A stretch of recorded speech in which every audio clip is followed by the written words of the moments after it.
할렐루야. 5월의 첫 주일 아침에 살아계신 하나님 우리 아버지께 찬양과 경배를 드립니다.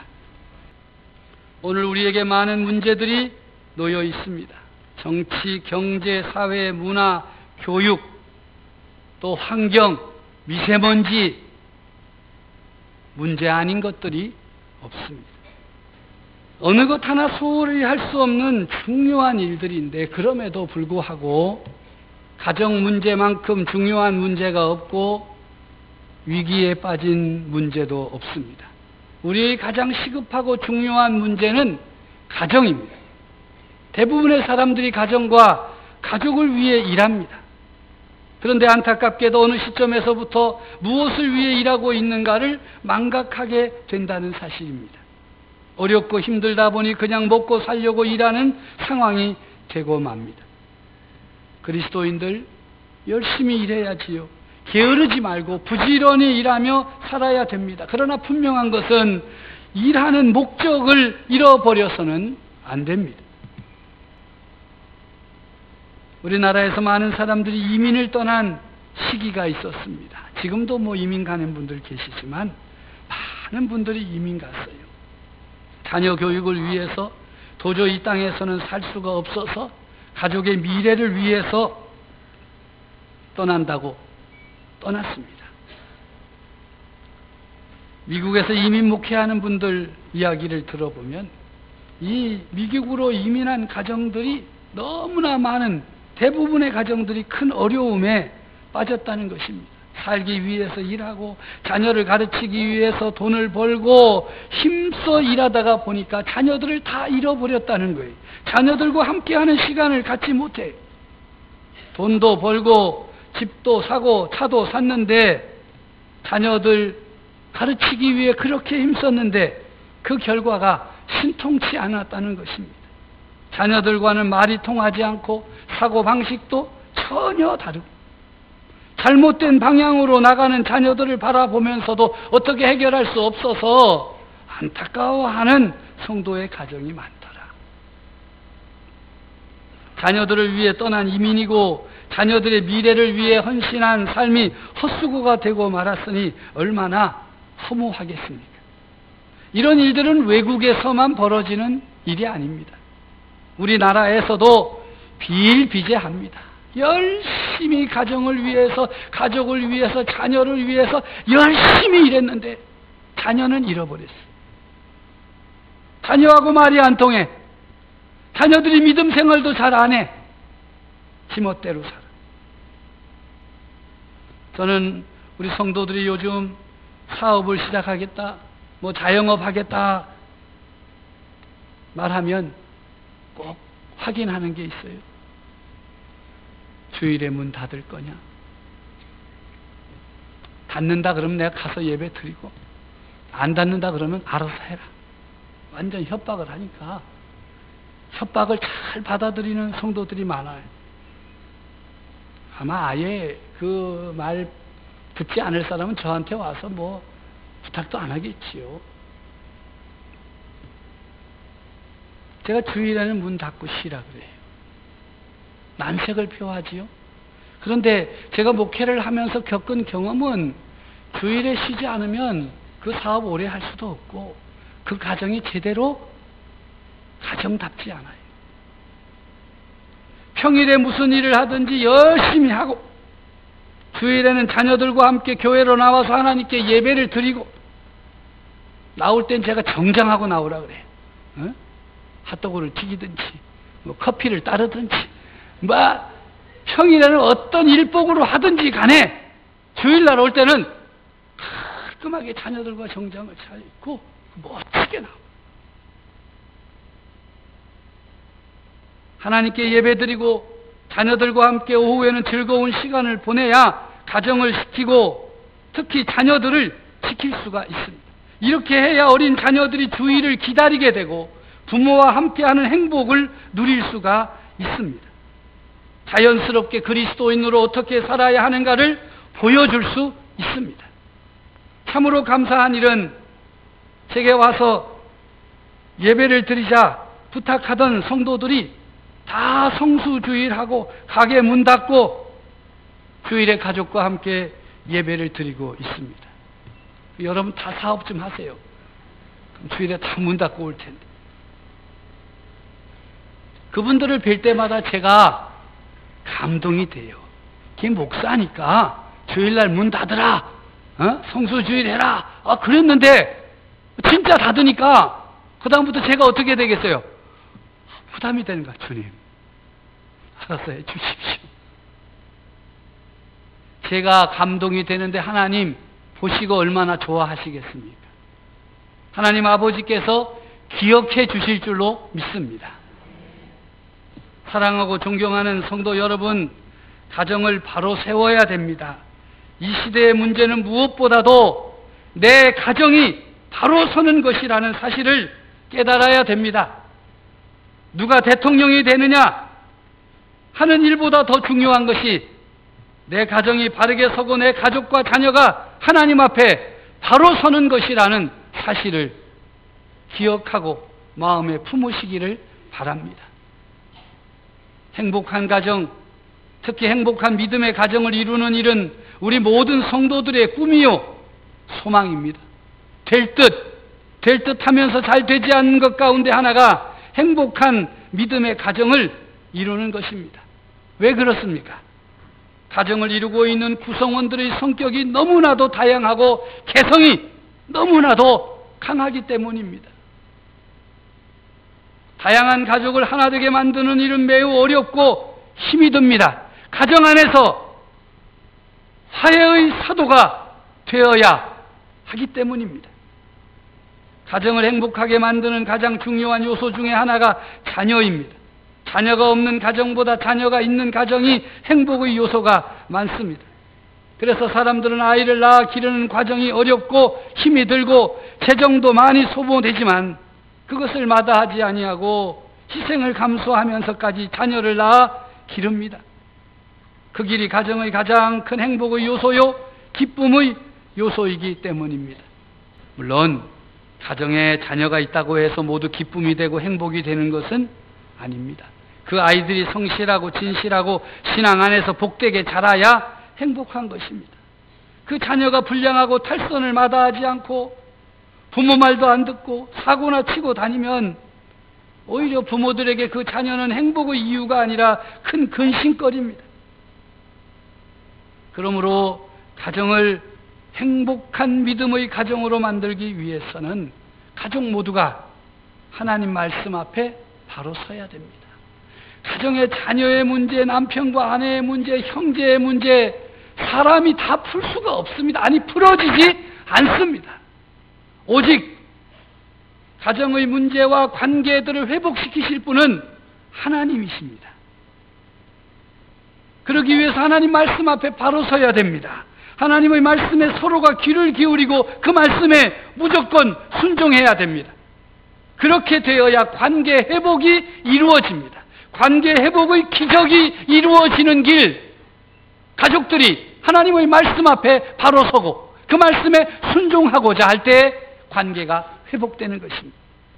내 생각대로 당신이 먼저 해야 된다, 너희들이 먼저 해야 된다, 부모가 먼저 해야 된다, 조건 달면 안 돼요. 모두가 하나님 말씀 앞에 바로 서고 그 말씀에 우리가 순종하기로 결단하고 하나님의 말씀이 무엇이라 명하는가에 순종하면 가정은 바로 세워지게 됩니다. 하나님께서 그 가정, 그 가족의 관계를 회복시켜 주시는 역사를 나타내실 것입니다. 부모와 자녀의 관계에 대한 올바른 성경적 가르침을 이해하려면 먼저 5번째 계명을 잘 알아야 됩니다. 10계명은 하나님과의 관계에서 발생하는 규정, 또 사람과의 관계에서 발생되는 규정으로 구성되어 있지요. 부모를 공경하라는 계명은 5번째 계명으로 하나님과의 관계와 사람과의 관계 둘 다 연결시키는 교량적인 다리 역할을 하고 있습니다. 많은 학자들이 1계명부터 4계명은 하나님에 대한 것이고 5번째부터 10번째 계명은 사람에 대한 것이라고 함으로써 부모 공경의 계명을 사람 사이의 계명으로 취급해 왔습니다. 그러나 최근 들어 부모 공경의 계명이 하나님과의 관계에 대한 계명과 사람 사이의 계명의 연결점 역할을 한다는데 의견의 일치를 보고 있습니다. 몇 가지 이유를 설명합니다. 10계명 가운데 1번부터 5번, 1, 2, 3, 4, 5 계명에만 엘로힘이라는 하나님의 이름이 나타납니다. 또 하나님이나 부모 모두 생명의 수여자라는 공통점이 있습니다. 하나님은 이 세상 모든 생명의 근원이십니다. 그러나 인간적으로 볼 때 하나님은 부모를 통해 인간의 생명이 잉태되는 창조의 역사를 수행하십니다. 그러므로 부모는 하나님의 창조 사역의 동역자가 되는 것입니다. 구약 성경에서 이스라엘 백성들이 경외해야 할 대상은 하나님과 부모뿐입니다. 이스라엘 백성이 하나님을 경외하지 아니하고 다른 신을 경외하면 그 결과는 징계와 멸망입니다. 이렇게 이스라엘은 하나님만 경외해야 하는데 그 한 가지 예외가 있어요. 바로 부모를 경외하라는 것입니다. 왜 부모가 경외의 대상이 되어야 하느냐? 그 이유는 바로 부모가 나에게 생명을 주신 분이기 때문입니다. 구약 성경에서 볼 때 부모를 경외하지 아니하고 공경하지 않는 것은 궁극적으로 생명의 원천이 되는 하나님을 경외하지 않는 것입니다. 부모에 대한 불경은 곧 생명의 창조주이신 하나님에 대한 불경입니다. 부모와 자녀의 관계는 하나님과 이스라엘과의 관계를 보여주고 있습니다. 부모님과 인간의 관계는 종종 인간의 경험을 통해서 알 수 있는 관계로 묘사되는데 그 중에 가장 흔한 것이 하나님을 아버지로 표현하는 것이지요. 출애굽기 4장 22절에 너는 바로에게 이르기를 여호와의 말씀에 이스라엘은 내 아들 내 장자다. 하나님을 아버지로 표현하는 것이 보편화되어 있습니다. 그리스도인들은 하나님을 부를 때 하나님 아버지 또는 아버지 하나님이라고 부릅니다. 하나님과 부모가 동일시되는 것은 육신의 부모를 공경하지 않는 사람은 하나님을 아버지로 부를 자격이 없다는 사실을 알려주는 것입니다. 그래서 종교개혁자인 루터는 부모를 하나님의 대리자라고 말하였습니다. 사실 모든 인간은 부모를 통해 육체가 조성되고 하나님의 생명을 부여받기 때문에 부모 공경 없이 하나님 공경은 있을 수가 없습니다. 부모를 공경한다는 것의 의미를 잠시 말씀드립니다. 첫째는 부모를 중요시하고 부모의 말씀을 중하게, 무겁게 받아들이는 것입니다. 부모의 말씀을 가볍게 여기지 말라는 것입니다. 부모의 이야기에 신중히 귀를 기울이고 부모의 필요를 채워주고 나아가 부모의 약점까지도 존경하는 마음으로 감싸주는 것입니다. 생명을 주신 부모를 무겁게 존중하는 자, 즉 공경하는 자는 하나님께서 약속하신 복을 주시게 되는 것입니다. 두 번째로는 부모의 말씀에 순종한다는 뜻입니다. 유대인들은 자녀들에게 부모의 말씀에 어느 정도 순종해야 되느냐 하는 것을 가르치기 위해서 금화가 가득 들어있는 지갑을 바닷물에 던져보라고 합니다. 그렇게 해도 그 말에 순종해야 하는 것이라고 가르치고 있습니다. 그러나 이렇게 부모에게 순종하는 경우에도 예외가 있습니다.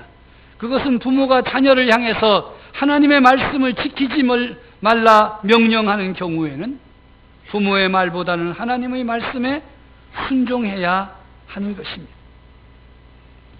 또한 부모로 하여금 인생의 안식일을 즐기게 하라는 뜻이 부모 경외함에 있습니다. 부모를 공경하는 데 중요한 것은 나이 들어 생산적인 활동을 더 이상 못하는 부모를 모시는 일입니다. 자녀에게 도움을 주는 부모를 공경하는 것은 어려운 일이 아니지요.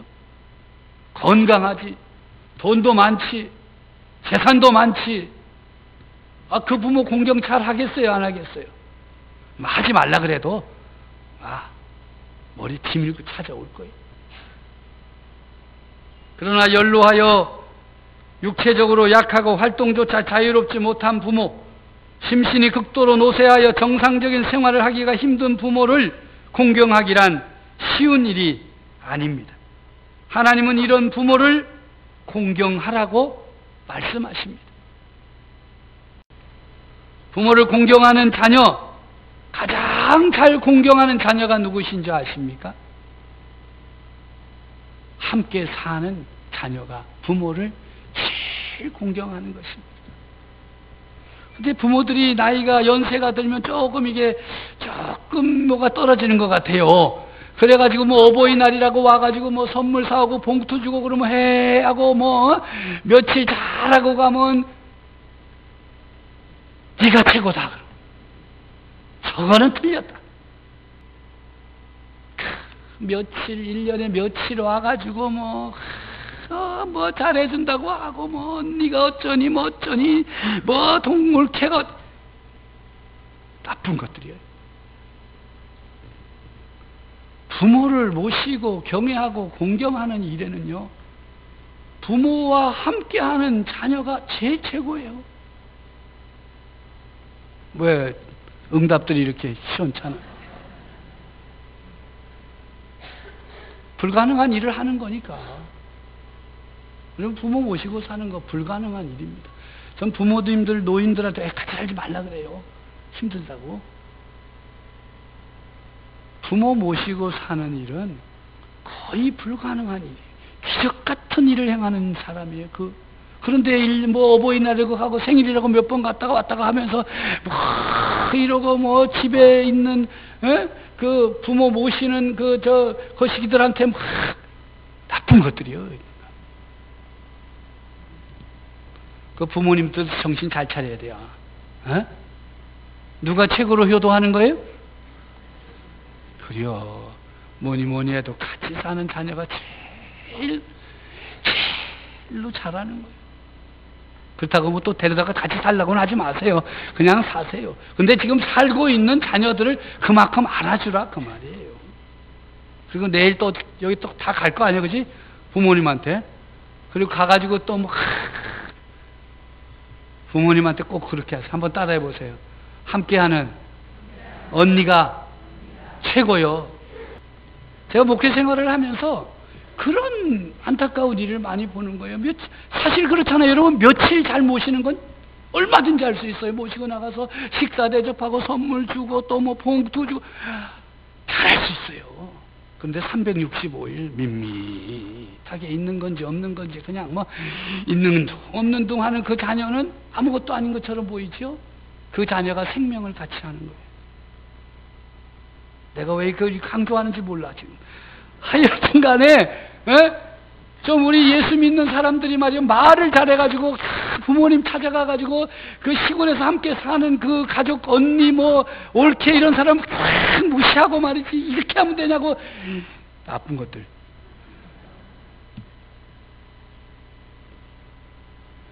성도 여러분, 부모 공경 잘해야 되고 또 부모님들도 자녀의 공경 지혜롭게 받아야 돼요.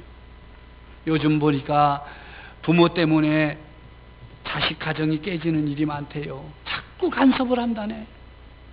또 쪼르르 달려서 물어보면 얘 이건 이렇게 해라. 야, 그 정서방 없으면 못 사냐? 치워라.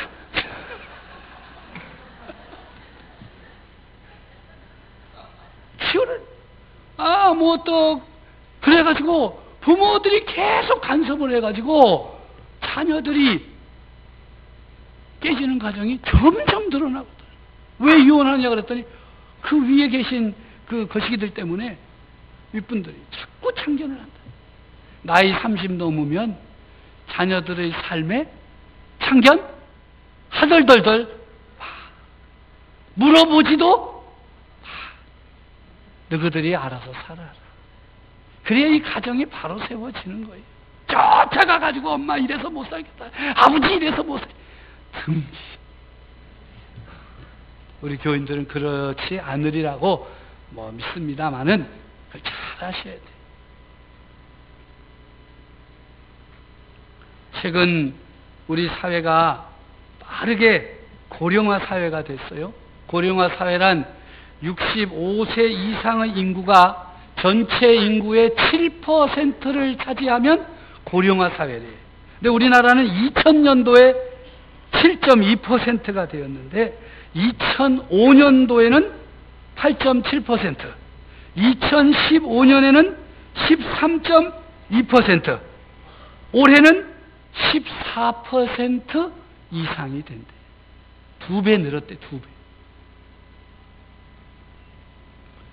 UN 보고서에 따르면 2025년도에는 20% 이상이 되고 우리나라가 2065년도에는 OECD 국가 중에서는 1등한데 42.5%. 와, 난 65년까지 안 살게요.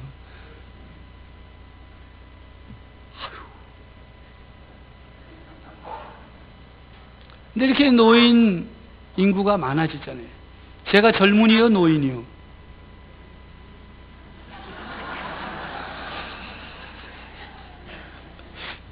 제 마음은 젊은데 저도 손자가 있으니까 저도 어디 축에 들어가요? 노인 축에. 그래서 오늘 어르신들에게 한 말씀 드리려고 해요. 건강하셔야 됩니다.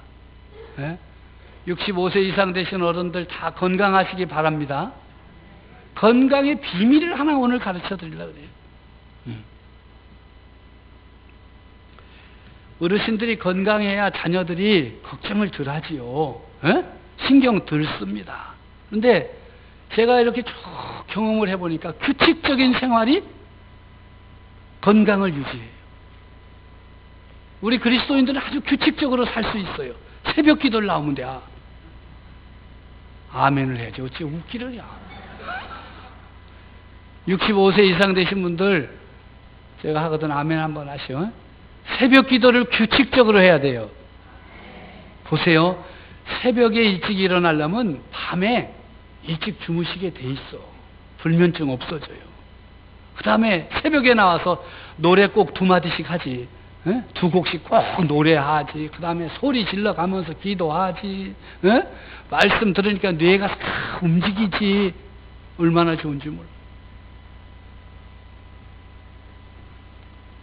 이렇게 반응이 무반응인 거는 참 건강하셔야 돼요. 특히 올해는요, 사상 처음으로 노인 인구가 유소년 인구보다 더 많아지는 해요. 기념비적인 해요. 인구 구조가 이제 역전이 돼요. 옛날엔 밑에가 많고 이렇게 되다가 이제는 항아리처럼 이렇게 되는 거예요.